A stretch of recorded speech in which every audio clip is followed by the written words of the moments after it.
लड़की कई दिनों से समुद्र में फंसी हुई थी। उसके पास ना खाने के लिए कुछ था और ना ही पीने के लिए पानी, और साथ में उसकी बच्चा भी था।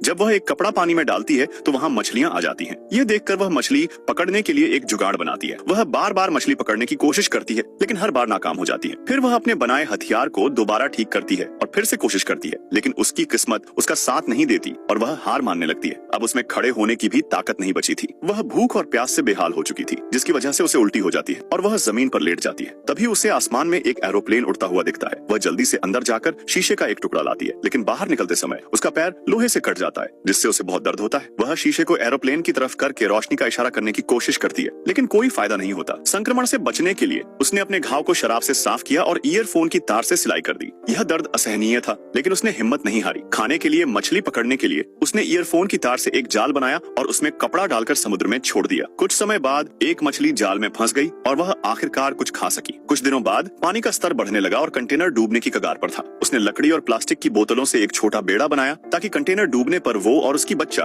कुछ और समय तक बच सके। लेकिन रात में कंटेनर की सील खुल गई और पानी अंदर भरने लगा। जब उसने खाने का सामान निकालने की कोशिश की तो उसका पैर एक रस्सी में उलझ गया। वह बड़ी मुश्किल से पानी में गोता लगाकर रस्सी काट पाई, लेकिन जब वह सतह पर आई तो उसका बच्चा लहरों में कहीं बह चुका था। वह घबराकर जोर जोर से चिल्लाने लगी। तभी एक व्हेल मछली उनके पास आ गई। उसने पानी का फव्वारा छोड़ा, जिससे बच्चा डर कर रो पड़ा। उसकी आवाज सुनकर महिला ने जल्दी से तैरकर उसे उठा लिया। सौभाग्य से बच्चा सुरक्षित था और कुछ देर बाद व्हेल भी वहाँ से चली गई। पूरी रात काटने के बाद सुबह महिला ने कुछ मछलियां बाहर निकाली, जिससे समुद्री चिड़ियों का झुंड इकट्ठा हो गया। संयोग से एक मछली पकड़ने वाली नाव वहाँ से गुजर रही थी। मछुआरों ने चिड़ियों की असामान्य हरकत देखी और नाव उनकी ओर बढ़ा दी। उन्होंने पहले बच्चे को सुरक्षित निकाला और फिर महिला तक पहुँचे, लेकिन तब तक महिला बहुत कमजोर हो चुकी थी और उसकी जान पर बनाई थी। सौभाग्य से मछुआरों ने हिम्मत नहीं हारी और उसे बचाने की पूरी कोशिश की। आखिरकार वे उसे बचाने में सफल रहे।